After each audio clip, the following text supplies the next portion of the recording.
Since I've done a few Syndicate loadout ideas, I figured I should do some Nukie loadout ideas. This is a loadout I would only recommend if you are a normal operative. The commander usually doesn't want to be the one to be running in head first, and the medic is usually going to be trying to play a more backlines role and doesn't want to be slow. So what is this role? This is what I would just call the living tank. The goal is to be as tanky as possible while still being a literal wrecking ball that pushes through any line of defense. So let's get right into it. The first thing and the most important part of this entire build is you must purchase a Juggernaut suit. Juggernaut suits cost 12 telecrystals, and the only useful thing in it to you as a nuclear operative is the suit itself. Let's take a quick look at this suit. We're going to put it on. So you put it on and it comes with this big bulky suit, and the first thing you'll notice is how much it slows you.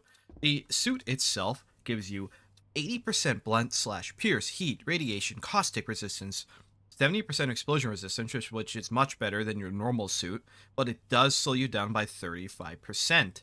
The helmet stats are basically irrelevant. It's just an additional 10%, which it doesn't like add. It's not additive, it's multiplicative. So don't think you're going to hit 100% damage resistance and be invincible. It's not like that. Immediately before discussing more about this, the duffel bag that you come equipped with also slows you by 10%. However, the massive amount of inventory space you get from the duffel bag is really hard to lose out on. Yes, losing 10% extra speed does kind of suck, but it's not in this loadout specific instance. I don't really think it's worth buying a syndicate bag. However, there is a closemate, so you could just choose to get a normal leather satchel, which I would personally probably recommend you just get a normal backpack. Satchels have pretty convoluted inventory and can make inventory management rather difficult as a Nukie, especially since some of the guns you have are going to be big. So I would recommend personally with this loadout, ditching the duffel bag for the backpack, because backpacks do not have any slow movement speed reduction, and avoiding damage in the first place, aka being fast and not getting hit, is better than any form of tankiness. Avoidance is better than getting damage, even if your damage reduction is really high, especially since there's things that can hit you that aren't necessarily damaging, such as disablers. You don't want to get hit by those. However, this kit compensates for all of that. The next of the bread and butter of this, and pretty much the bread and butter of any nuclear operative in my opinion, is you need no-slip shoes. These are 2 telecrystals. While the Juggernaut suit slows you down enough to not slip on any surface other than lube, lube is just very present in the game. Whether one of your own nukies uses it, whether you run into a random puddle on the station, you never know what's going to be on station by the time you get there. Whether a chemist or somebody with a random lube packet throws it at you, you do not want to slip, especially since this loadout is going to have your hands occupied at pretty much all times. Being a lizard definitely helps in a build like this. Being a lizard is just advantageous in combat across the board because of the drag. You don't have to use a hand to drag things. Very, very helpful for combats, especially nukies. Onwards in the weapons category, we're going to be purchasing both the energy sword and the energy shield. These both offer 2 very unique things. Well, the energy sword is very easy to discuss. The energy sword does a whopping 15 slash in heat per hit, and it does structural. So you can take this time to chew through windows, like for example, a reinforced window is no match to an energy sword, normal walls are no match, airlocks are no real match. You will be cutting the path and getting your team out of tight situations with this weapon. The major benefit of the energy sword as well is the fact that it reflects 25% of all projectiles. This inadvertently will give you more effective HP. So if we look at the reflect component and examine it very quickly, yes, there's a lot of stuff going on here. The reflect probability is 25%, and it reflects non-energy and energy. So effectively, this gives you 25% more HP overall against all forms of projectiles. Some exceptions, like the energy gun, the temperature gun. However, I wouldn't recommend this kit necessarily for War Ops, since we're only going on 40 TC anyway. This is not a War Ops loadout. Next is the energy shield, and this is the bulk thing that needs to be explained. The energy shield has a 95% chance to reflect all energy shots. That means lasers, disablers. You only have a 5% chance of getting hit. And if you're getting hit by a disabler, you will take the full stamina damage if it hits you, but there's a 95% chance you will not take that. Also, the energy shield takes 50% of all damage off of you into the shield itself. So for example, if I get hit by a 16 damage bullet The bullet's only going to do about 2.5-ish to me, but it will still do about 7 to the shield, because the shield will take half that bullet's original damage, which is 8, say if it's a 16 damage bullet, but it reduces 15% of it, so the shield will take about 6 or so. The energy shield, though, only has 100 health, so it's still going to mitigate 100 damage potentially off of you. So this is going to make you tankier. The real reason, though, is to reflect disablers and lasers. If you get point blank mag dump, the shield is going to break.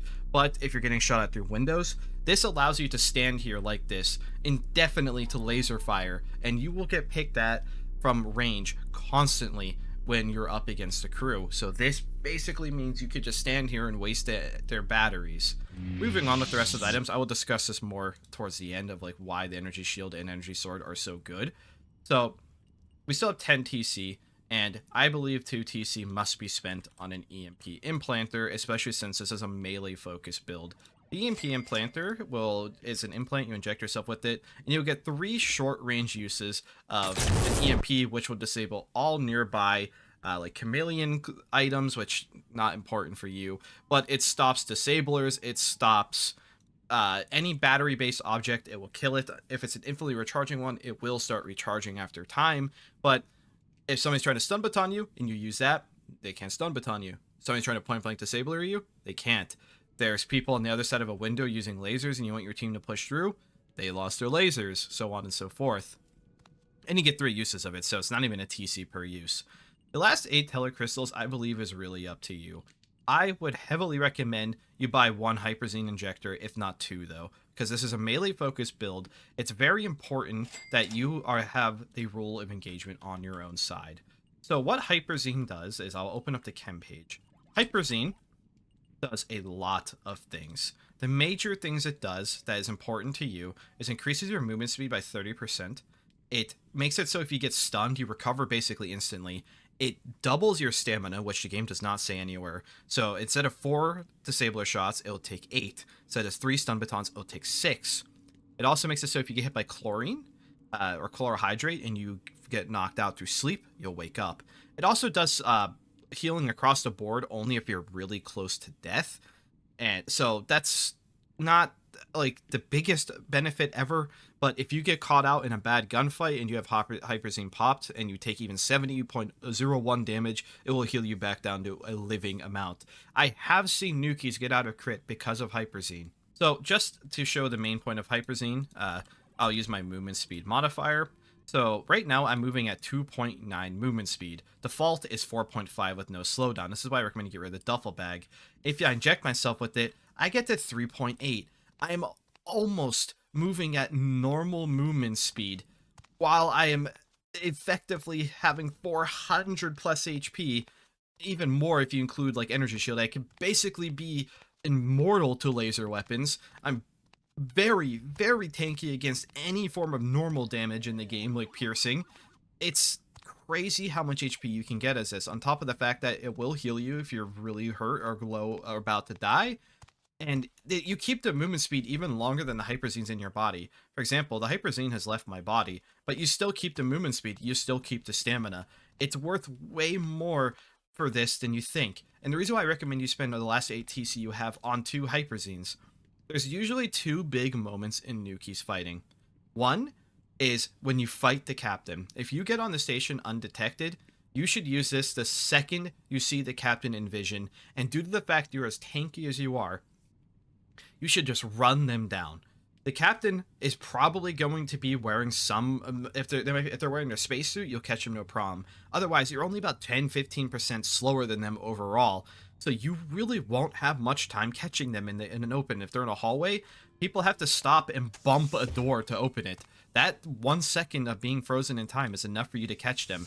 And then what are they going to do? If they try to shoot with the laser, they can't. It will reflect. If they try to stab you, you are incredibly tanky with one of the best weapons in the game in your hand. If they try to disabler you, they can't. The energy shield will be out. If they try to stun baton you, you have an EMP implant. You have virtually no counter other than point blank getting shot by like an enforcer, because those are really high DPS, highly consistent weapons, which I'll show in a second as well.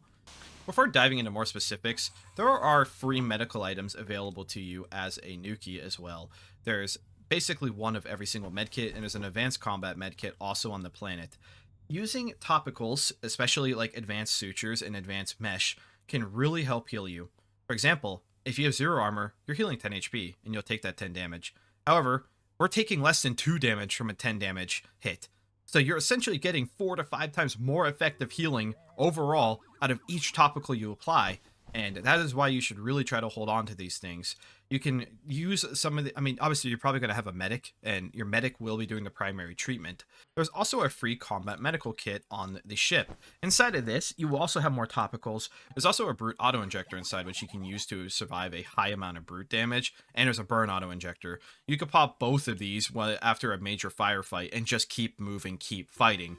You are supposed to be this unstoppable object. You just keep pushing through. If you've used off your Hyperzine, you can use a Ephedrine as a backup to keep going. You can restore blood with saline, because blood loss will be an issue with this if you're only using topicals.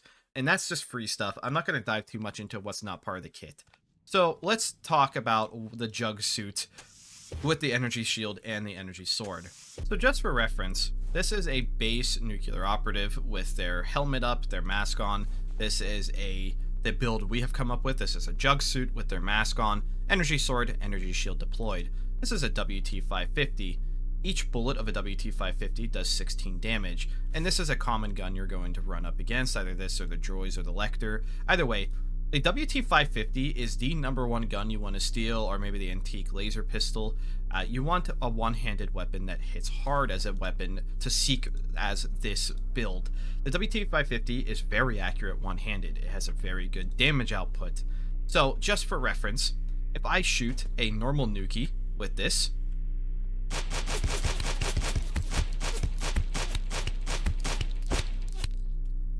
shot one extra bullet there. It took 15 bullets to crit a normal Nukie with this. However, the jugg suit with the energy sword and energy shield is going to take the entire magazine. I'll spoil it for you.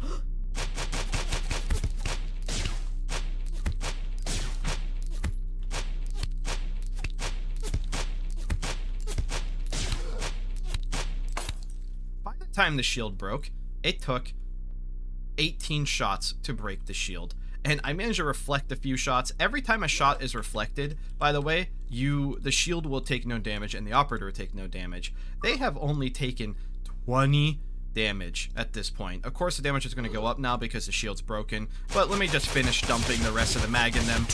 And I have nearly almost crit myself, even as an ERT, due to the reflections. 31 bullets have gone straight into them, and they can tank an entire another mag without going down. If they're on Hyperzine, they'll start healing at 70 damage. If they have a burn auto injector or a brute auto injector, they'll heal that away. You are so tanky with this specific loadout. You could steal meds, you could steal a WT-550. In their case, they would have killed me in about 5 or 6 hits with that energy sword, even if I landed every single bullet in a fight, which you're not going to do. You're never going to land every bullet in a fight unless they're like literally AFK. I couldn't have disabled them because they could have used an EMP implant on me. And that is just why I'll dub this the living brick. I could talk about this for a long time, but this is a person that you want on your Nukie team if you're planning on doing any major fighting. You want somebody that will make your healing go a longer way. As an agent, these people are great because they are going to live. They are easier to heal because you have to use less medicine on them overall. They will push you through the stalemates. Nukies often stagnate and get stuck. These guys don't get stuck. If you are tankier than you think you are. If you are playing this, you should push through. Even if they have an enforcer, you can deal with it. If your shield's still up and you are full health, you can tank an entire enforcer, even without the shield. Like, trust me here, I'll just show it. The enforcer's scary, I know. The enforcer's very scary.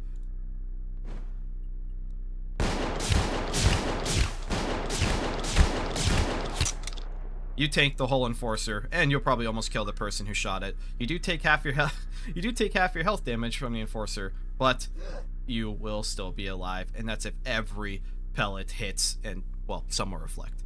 Either way, I think that's enough. Give this loadout a try. Very simple. Anyone can play it. It's really just about knowing your positioning, knowing when to pop the Hyperzine if you buy the Hyperzine. Otherwise, feel free to buy like a Python, frag grenades, whatever you want. It is up to you.